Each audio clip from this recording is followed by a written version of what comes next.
સ્વામિનારાયણ વિદ્યાર્થી મિત્રો, ધોરણ 9ની અંદર આપણે વિજ્ઞાન વિષયમાં પાઠ નંબર 8 એટલે કે ગતિ પૂર્ણ કર્યો. ત્યારબાદ પ્રકરણ નંબર 15 એટલે કે અન્ન સ્ત્રોતોમાં સુધારણા, અન્ન સ્ત્રોતોમાં સુધારણા. તો એ પાઠ આપણે જોઈએ, અન્ન સ્ત્રોતોમાં સુધારણા. હવે મિત્રો, આ પાઠની અંદર જે પશુપાલનનો ટોપિક જ્યાંથી ચાલુ થાય છે અહીંયાથી એ ટોપિક રિમૂવ કરવામાં આવેલો છે, બરોબર. એટલે આપણે ત્યાં સુધી જ આ પાઠ લેવાનો છે. તો જોઈએ પાઠની અંદર મિત્રો કે આપણે બધા જાણીએ છીએ કે બધા જ સજીવોને ખોરાકની આવશ્યકતા હોય છે, બરોબર. આપણે જાણીએ છીએ કે સજીવને ખોરાક, હવા અને પાણી આ ત્રણેયની જરૂરિયાત છે. એના વગર એકેય સજીવ રહી શકતો નથી. તો એથી આપણને પ્રોટીન, કાર્બોદિત, ચરબી, વિટામિન અને ખનિજ ક્ષાર પ્રાપ્ત થાય છે, બરોબર. તો ખોરાકથી આપણને શું પ્રાપ્ત થાય છે? તો કે પ્રોટીન પ્રાપ્ત થાય, બરોબર.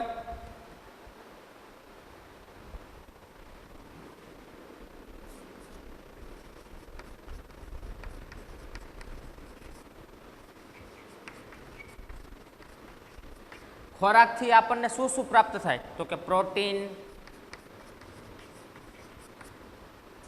બરોબર, કાર્બોદિત પદાર્થ, ચરબી, વિટામિન અને ખનિજ ક્ષાર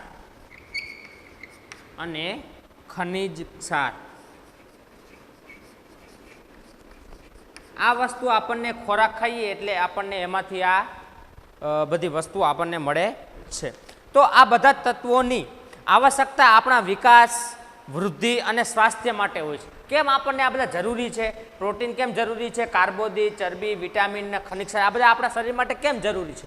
તો એ આપણા શરીરનો વિકાસ કરવા માટે, આપણા શરીરની વૃદ્ધિ કરવા માટે, બરોબર, આપણા શરીરને સ્વાસ્થ્ય તંદુરસ્ત રાખવા માટે આ બધા આવશ્યકતા પોષક તત્વો છે. આ બધાની આપણને જરૂર પડે અને એ બધા આપણને શેમાંથી મળે છે? ખોરાકમાંથી. એટલે આપણે ખોરાક ખાઈએ છીએ. કે વનસ્પતિ અને પ્રાણીઓ બંને આપણા ખોરાકના મુખ્ય સ્ત્રોત છે.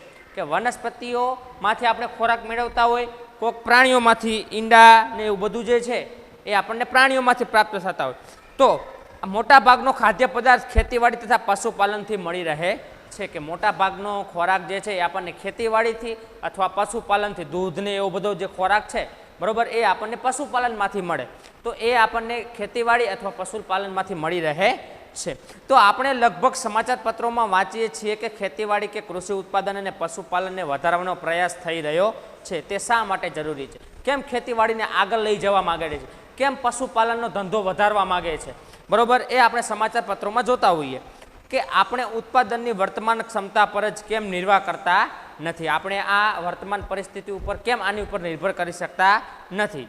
તો ભારતની વસ્તી ખૂબ જ વધારે છે. આપણને ખબર છે કે ભારતની વસ્તી કેવી છે ને કેટલી છે? ખૂબ જ વધારે છે. કે આપણા દેશની વસ્તી 1,100,000 કરોડથી પણ વધારે છે. આપણા ભારત દેશની વસ્તી કેટલી? 1 બિલિયન એટલે 100 કરોડ થાય. 100 કરોડથી પણ વધારે વસ્તી આપણા દેશમાં છે અને તેમાં સતત વધારો થઈ રહ્યો છે. અને હજી જ આ વસ્તીમાં સતત ને સતત દિવસે ને દિવસે વધારો થતો આપણને જોવા મળે છે. તો આ વધતી જતી વસ્તીને માટે 1 બિલિયન ટનના ચોથા ભાગ જેટલા અન્ન ઉત્પાદનની જરૂરિયાત છે. કે 1 બિલિયનનો ચોથો ભાગ એટલું ટન આપણે અનાજની જરૂરિયાત છે. 1 બિલિયન એટલે 100 કરોડ. 100 કરોડનો ચોથો ભાગ એટલે 25 કરોડ. તો 25 કરોડ જેટલું, 25 કરોડ ટન જેટલું આપણે ઉત્પાદન જોઈએ. એટલા અન્ન ઉત્પાદનની જરૂરિયાત છે. તો આ વધારો વધારે ભૂમિ પર ખેતીવાડી કરવાથી સંભવિત થઈ શકે છે. 25 કરોડ ટન જેટલું, બરોબર, અન્ન ઉત્પાદન જોઈએ છે. તો એ કેવી રીતે હવે પ્રાપ્ત થાય? તો કે એ હવે ભૂમિમાં ખેતીવાડી કરીને વધારે વધારે ખેતીવાડી આપણે કરી શકીએ. એ જ એનો ઉદ્દેશ છે, એ જ એનો ઉપાય છે. પરંતુ ભારતમાં પહેલેથી જ ઘણા બધા સ્થળો પર ખેતી થઈ રહી છે. આપણે જોઈએ ભારત ખેતી પ્રધાન દેશ છે, બરોબર. ભારતમાં મોટા ભાગના રાજ્યોમાં ખેતી થઈ રહી છે. આથી ખેતીવાડી માટે વધારે ભૂમિ કે જમીનની પ્રાપ્યતા સંભવિત નથી, કે ભારત પહેલેથી જ ખેતી પ્રધાન દેશ છે, બરોબર. મોટા ભાગના રાજ્યોમાં ખેતી થઈ રહી છે, તો આપણે એવી બીજી ભૂમિની કોઈ આવશ્યકતા નથી, બીજી કોઈ સંભવિત જમીન નથી કે જેના ઉપર આપણે ખેતીવાડી કરી શકીએ. એટલા માટે પાક તથા પશુધનના ઉત્પાદનની ક્ષમતામાં વધારો કરવો આવશ્યક છે. બીજી કોઈ એવી જમીન નથી કે જ્યાં આપણે આ ખેતીવાડી કરી શકીએ, બરોબર. એટલે હવે પશુધનની ક્ષમતામાં વધારો કરવો, બરોબર, પાકમાં વધારો કરવો એ આપણે આવશ્યક છે, એ વધારો કરવો જરૂરી જ છે. તો અત્યાર સુધી પાક ઉત્પાદનને વધારવાના આપણા પ્રયત્નો કેટલાક અંશે સફળ રહ્યા છે, કે પાક વધારે મળે એવા જે પ્રયત્નો કરી રહ્યા છે એમાં આપણે સફળ પણ થયા છીએ.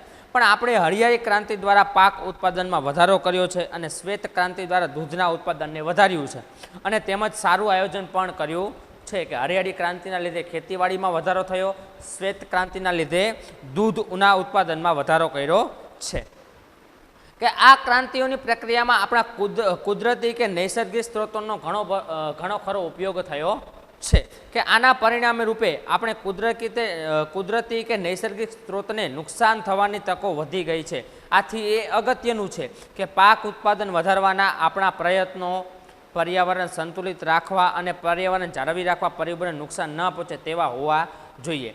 કે આપણે વધારે ખેતીવાડી જમીન જે ઉપયોગમાં લઈ શકીએ છીએ એના માટે કુદરતી પરિબળો અથવા તો જે છે, બરોબર, નૈસર્ગિક પરિબળો એ બધા કેવા છે, તો આપણે એની ઉપર ધ્યાન રાખવું જોઈએ. તો કે પાક ઉત્પાદન વધારવાના જે ઉપાયો હોય એ આપણા પ્રયત્નો કેવા છે, પર્યાવરણ સંતુલિત રાખવું જોઈએ, પર્યાવરણને જાળવી રાખવાના, પરિબળોને નુકસાન ન પહોંચે તેનું આપણે ધ્યાન રાખવું જોઈએ, તો આપણે વધારે ઉત્પાદન મેળવી શકીએ. એટલા જ માટે ખેતી અને પશુપાલન માટે સંતોષનીય પ્રણાલીઓને અપનાવવાની આવશ્યકતા છે. નુકસાન ન કરે તેવી પ્રણાલીઓને આપણે અપનાવવાની જરૂર છે. કે કોઈ પશુપાલનનો ધંધો વધારવો હોય, ખેતીવાડીનો ધંધો વધારવો હોય, એના કારણે બીજી કોઈ વસ્તુને, બીજી કોઈ પ્રણાલીઓને નુકસાન ન થાય તેનું આપણે ખાસ ધ્યાન રાખવું જોઈએ. કે પાક ઉત્પાદન વધારી અને તેને ગોદામોમાં સંગ્રહ કરવાથી કુપોષણ અને ભૂખની સમસ્યાનું સમાધાન થઈ શકતું નથી, બરોબર. શું કહે છે કે પાક ઉત્પાદન જો આપણે વધાર્યું હોય, બરોબર, આલો કંઈ વાંધો નહીં, પાક ઉત્પાદન વધાર્યું, માન લો કે આ વખતે 200 મણ થયું, આવતી વખતે 300 મણ 500 મણ કર્યું, પણ પછી એ શું કર્યું, પાક ઉત્પાદન તો આપણે વધાર્યું પણ એને ગોડાઉનમાં સંગ્રહ કરી રાખવો એ પણ યોગ્ય નથી. કોઈ ભૂખ્યા રહે લોકો એ પણ યોગ્ય નથી. લોકોને અનાજ ખરીદવા માટે ધનની આવશ્યકતા હોય છે, લોકોને અનાજ ખરીદવું હોય છે, બરોબર, એના માટે રૂપિયાની આવશ્યકતા હોય છે. ખાદ્ય સુરક્ષા તેના ઉત્પાદન અને પ્રાપ્યતા બંને પર આધારિત છે. કે આપણા દેશની મોટાભાગની વસ્તી તેમના જીવન નિર્વાહ માટે ખેતી પર નિર્ભર છે. કે આપણા દેશના મોટાભાગના લોકો જે છે, બરોબર, એ ધન કમાવા, પૈસા કમાવા માટે ખેતી ઉપર જ નિર્ભર છે. કે એના દાન છે એ બધા વેચે છે, બરોબર, એનો માલ જે થાય એ વેચે છે અને એના માટે એના રૂપિયા મળે છે. એટલે આપણે ભારતમાં મોટાભાગના લોકો જે છે, બરોબર, એ આ ખેતી ઉપર નિર્ભર છે. એટલા જ માટે ખેતી ક્ષેત્રે લોકોની આવક પણ વધારવી જોઈએ. સરકારને શું કહે છે, એટલા જ માટે તે લોકોની આવક પણ કેવી હોવી જોઈએ, વધારવી જોઈએ. કે જેથી ભૂખની સમસ્યાનું સમાધાન થઈ શકે.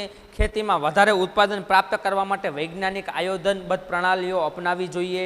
સારા પોષણયુક્ત જીવન નિર્વાહ માટે મિશ્ર ખેતી, આંતરપાક પદ્ધતિ અને સંગઠિત ખેતી કે વર્ધિત કૃષિ પ્રણાલીઓને અપનાવવી જોઈએ. કે અલગ અલગ પ્રણાલીઓના જે આપણને નામ આપ્યા છે એ કરવા જોઈએ. ઉદાહરણ તરીકે પશુપાલન છે, મરઘા પાલન છે, મત્સ્ય ઉદ્યોગ છે, મધમાખી ઉછેર છે, તેની સાથે ખેતી વગેરેનું પ્રોત્સાહન આપવું જોઈએ. હવે પ્રશ્ન એ છે કે આપણે પાક અને પશુપાલનના ઉત્પાદનને કેવી રીતે વધારી શકીએ. હવે આપણી પાસે પ્રશ્ન મોટો એ છે કે આ પશુપાલનનો ધંધો હોય તોય ભલે, ખેતીવાડીનો ધંધો હોય તોય ભલે, તો એમાં વધારો કેવી રીતે કરી શકાય, એ મોટો પ્રશ્ન છે. તો જોઈએ આપણે પાક ઉત્પાદનમાં સુધારણા. હવેનો ટોપિક છે આપણો પાક ઉત્પાદનમાં વધારણા.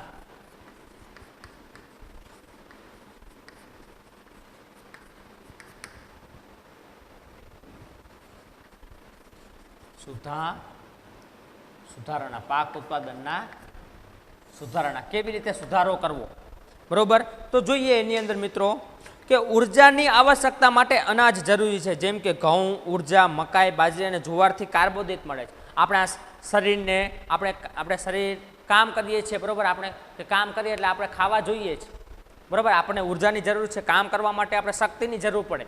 હવે આપણે ખાધું જ ન હોય, સવારથી તમને ખાવા ના આપ્યું અને આખો દિવસ કામ કરે તો ચાલે?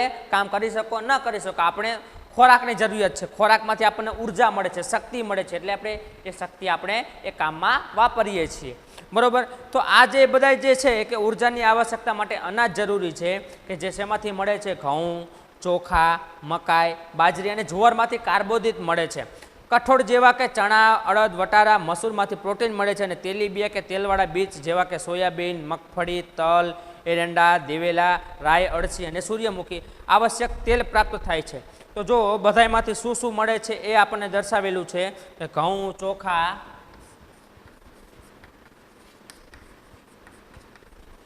ચોખા, બાજરી, બરોબર?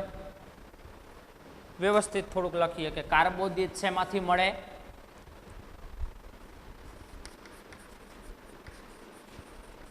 કાર્બોદિત શેમાંથી મળે? તો એ આપણને આપેલું છે, બરોબર? ઘઉં, ચોખા,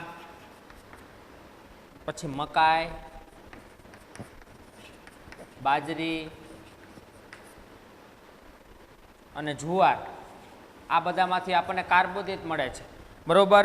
પછી જે કઠોળ છે, બરોબર, વટાણા, ચણા, મગ, તુવેર, આ બધા જે કઠોળ જે છે એમાંથી આપણને પ્રોટીન પ્રાપ્ત થાય.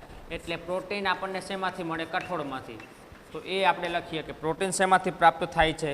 તો કે કઠોળ જેવા કે ચણા, પછી વટાણા, બરોબર, પછી અડદ, મગ, તુવેર, પછી મસૂર, આ બધા કઠોળ છે. આ કઠોળમાંથી આપણને પ્રોટીન મળે છે. અને તેલીબિયા કે તેલવાળા બીજ જેવા કે સોયાબીન, એમાંથી તેલ આપણને પ્રાપ્ત થાય. તેલીવાળા બીજ એટલે તેલ જેમાંથી પ્રાપ્ત થતું હોય એ સોયાબીન, બરોબર, મગફળી, તલ, એરંડા કે દિવેલા, આ બધામાંથી આપણને તેલ પ્રાપ્ત થાય છે. શાકભાજી, મસાલા અને ફળોમાંથી આપણને વિટામિન અને ખનિજ ક્ષાર પ્રાપ્ત થાય. જો વિટામિન અને ખનિજ ક્ષાર શેમાંથી પ્રાપ્ત થાય? વિટામિન અને ખનિજ ક્ષાર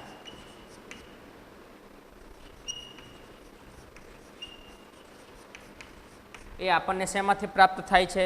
તો કે શાકભાજી,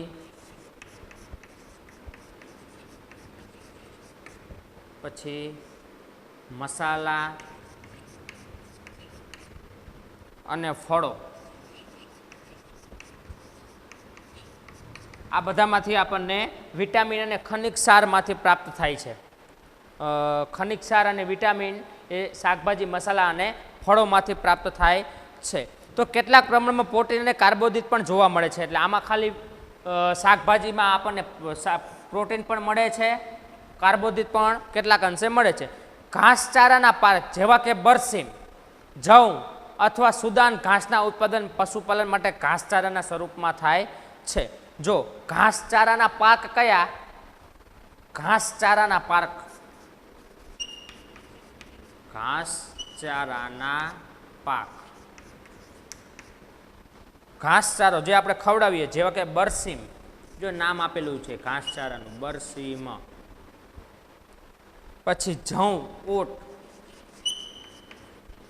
જવ અથવા તો ઓટ જે કયો તે, અથવા સુદાન ઘાસ અથવા સુદાન, ઘાસના ઉત્પાદન પશુપાલન તથા ઘાસચારાના સ્વરૂપમાં થાય છે. તો જોઈએ મિત્રો આગળ કે વિવિધ પાક માટે વિભિન્ન આબોહવા સંબંધી પરિસ્થિતિઓ, તાપમાન અને પ્રકાશ અવધિની આવશ્યકતા હોય છે, બરોબર? પાક ઉગાડવા માટે હવામાન, વાતાવરણ અનુકૂળ હોવું જોઈએ. એનું તાપમાન અનુકૂળ હોવું જોઈએ, પ્રકાશ કેટલો પડે છે, તાપમાન કેટલું પડે છે, એની બધાની આવશ્યકતા છે કે જેનાથી તેઓ સીધી રીતે વૃદ્ધિ પામી થઈ શકે છે. કોઈક વધારે તાપ પડ્યો હોય તોય આપણો પાક નુકસાન થાય, વધારે વરસાદ પડ્યો તો આપણને નુકસાન થાય, બરાબર. એ બધું યોગ્ય રીતે હોય, આબોહવા સંબંધી પરિસ્થિતિ યોગ્ય રીતે હોય તો આ બધું પોતાને એ છોડ વૃદ્ધિ પામીને એનું જીવનચક્ર પૂરું કરે છે. કે પ્રકાશ અવધિ સૂર્યપ્રકાશના સમયગાળાને સંબંધિત હોય છે કે પુષ્પ સર્જન અને વૃદ્ધિ સૂર્યપ્રકાશ પર આધારિત હોય છે. કે પુષ્પનું સર્જન થાય, એની વૃદ્ધિ થાય, પુષ્પ ધીમે ધીમે મોટું થાય, એ શેના ઉપર આધારિત હોય? એ સૂર્યપ્રકાશ ઉપર આધારિત. જેમ કે આપણે બધા જાણીએ છીએ કે વનસ્પતિઓ સૂર્યના પ્રકાશમાં પ્રકાશ સંશ્લેષણ દ્વારા પોતાનો ખોરાક બનાવે છે. કે આપણે જાણીએ છીએ કે વનસ્પતિને સૂર્યપ્રકાશની આવશ્યકતા છે. કેમ? તો કે વનસ્પતિ જે છે એ પોતાનો ખોરાક જાતે બનાવે છે પ્રકાશ સંશ્લેષણની ક્રિયા દરમિયાન, બરાબર. તો એમાં સૂર્યપ્રકાશની હાજરી જરૂરી છે. તો એવા કેટલાક એવા પણ પાક છે કે જે આપણે વર્ષા ઋતુમાં ઉગાડીએ છીએ.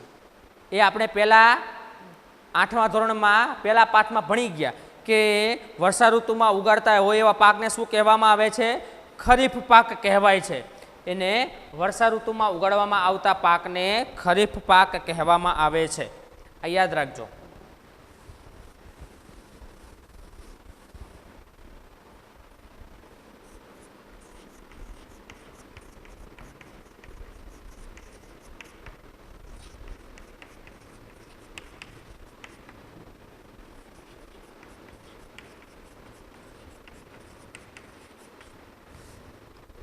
વર્ષા ઋતુમાં ઉગાડવામાં આવતા પાકને ખરીફ પાક કહે છે, બરોબર. હવે આ ખરીફ પાક જેની ખેતી જૂનથી શરૂઆત થઈ ઓક્ટોબર મહિના સુધી થાય છે. એટલે આ ખરીફ પાકનો સમયગાળો કયો? આની ખેતી ક્યારે કરવામાં આવે? તો કે ખરીફ પાકની ખેતી કયા મહિનાથી ચાલુઆત થઈ? જૂનથી શરૂઆત થઈ. જૂનથી શરૂઆત થઈ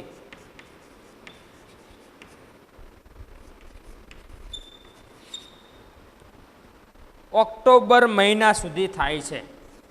કયા મહિના સુધી? ઓક્ટોબર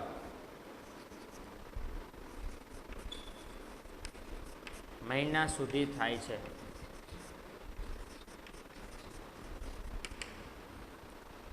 કેટલાક પાક શિયાળાની ઋતુમાં ઉગાડાય છે જેને નવેમ્બરથી એપ્રિલ મહિના સુધી ઉગાડવામાં આવે છે. આ પાકને રવિ પાક કહેવામાં આવે છે. કેટલાક પાકને શિયાળાની ઋતુમાં ઉગાડવામાં આવે એવા પાકને રવિ પાક કહેવામાં આવે.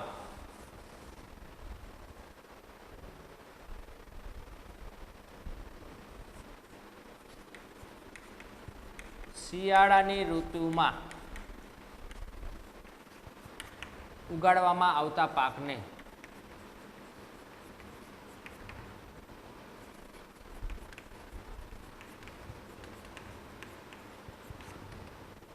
રવિ પાક કહે છે. આ તમે 8મા ધોરણમાં ભણી ગયા છો.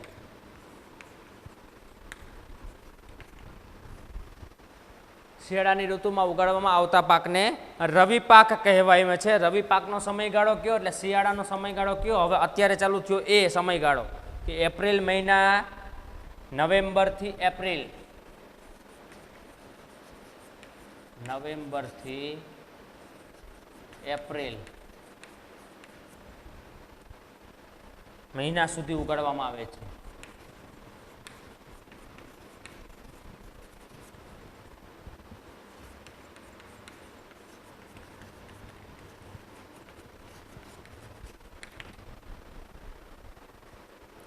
ડાંગર, સોયાબીન, તુવેર, મકાઈ, કપાસ, મગ અને અડદ ખરીફ પાકો છે. જો ખરીફ પાકના ઉદાહરણ આપણને આપ્યા છે કે ખરીફ પાક કયા કયા, તો એના ઉદાહરણ આપણને આપેલા છે કે ખરીફ પાકમાં કયા પાક આવે. તો એ ખરીફ પાક કયા? તો કે જો ડાંગર, સોયાબીન, પછી તુવેર, મકાઈ, કપાસ, મગ અને અડદ, આ બધા જે છે એ ખરીફ પાકો છે. અને રવિ પાક ક્યાં કહેવાય? તો જુઓ, ઘઉં, ચણા, વટાણા, રાઈ અને અળસી, આ બધા જે છે એ રવિ પાકો છે. એટલે કે વર્ષા ઋતુમાં કયા પાક ઉગાડવામાં આવે છે? તો કે ડાંગર, સોયાબીન, તુવેર, મકાઈ, કપાસ, મગ અને અડદ જેવા પાકને એમાં ઉગાડવામાં આવે છે.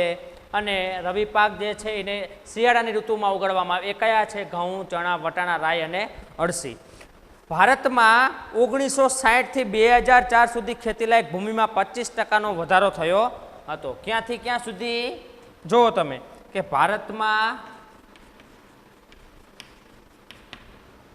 1960 થી 2004 સુધી ખેતીલાયક ભૂમિમાં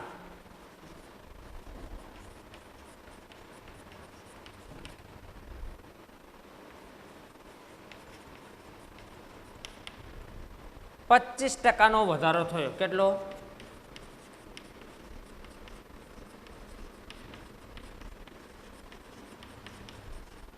જો 1960 થી 2004 સુધી, બરોબર, એટલા વર્ષની અંદર ખેતીલાયક જમીનમાં કેટલો વધારો થયો? 25% જેટલો વધારો થયો. ખેતીવાડીની જમીનમાં 25% જેટલો વધારો થયો. કે જ્યારે અન્નના ઉત્પાદનમાં 4 ગણો વધારો થયો છે. અને આ વર્ષ દરમિયાન અન્નના ઉત્પાદનમાં કેટલો? અન્નના ઉત્પાદનમાં 4 ગણો વધારો થયો છે. તો ઉત્પાદનમાં આ વધારો કેવી રીતે થયો? જો આપણે ખેતીમાં સમાયેલ પ્રણાલીઓની બાબતમાં વિચારીએ તો આપણે તેઓને 3 ચરણોમાં વહેંચી શકાય. સૌથી પહેલા ચરણ બીજની પસંદગી કરવી, બીજા ચરણમાં પાકની યોગ્ય દેખરેખ રાખવી અને ત્રીજા ચરણમાં ખેતરોમાં ઉગેલા પાકની સુરક્ષા અને કાપણી લણણી કરેલ પાકને નુકસાન થવાથી કેવી રીતે બચાવવો. આ રીતે પાક ઉત્પાદનમાં સુધારણાની ક્રિયામાં પ્રયુક્ત પ્રવૃત્તિનું નીચે આપેલ વર્ગોમાં વહેંચેલ છે. કે આ ઉત્પાદનમાં વધારો જે થયો છે એ કેવી રીતે વધારો થયો? બરોબર, એની 3 વિભાગમાં વહેંચાય. તો કે સૌપ્રથમ પહેલાં સારા બીજની પસંદગી કરવામાં આવે. બરોબર, એ બીજની પસંદગી થઈ ગયા પછી બીજા ચરણમાં શું કહે છે? કે પાક, હવે બીજમાંથી પાક ઉગી નીકળે એ પાકની યોગ્ય દેખરેખ રાખવી, નિયમિત રીતે પાણી સિંચાઈની પદ્ધતિ કરવી, એટલે પાણી યોગ્ય રીતે આપવું એને. બરોબર, યોગ્ય રીતે કુદરતી ખાતર નાખવું. બરોબર, પછી ત્રીજા ચરણમાં શું કહે છે? કે એ પાક જ્યારે પરિપક્વ થઈ જાય, જાણે લણે એવો પાક થઈ જાય, બરોબર, ત્યારે એને યોગ્ય રીતે કાપણી અને લણણી કરવી અને એ પાકમાં કોઈ નુકસાન ન આવે. બરોબર, ઉગેલા પાકમાં કોઈ નુકસાન ન થાય એની દેખરેખ રાખવી, એ ત્રીજા ચરણમાં મૂકવામાં આવે છે. તો આ પ્રવૃત્તિઓને નીચે આપેલ વર્ગોમાં વહેંચેલ છે. કે પાકની જાતિઓમાં સુધારણા કરવી, પાક ઉત્પાદનમાં સુધારણા કરવી અને પાક સુરક્ષાનું પ્રબંધન કરવું. એ આપણે હવે નેક્સ્ટ વિડીયોની અંદર જોઈશું. અસ્તુ. જય સ્વામિનારાયણ.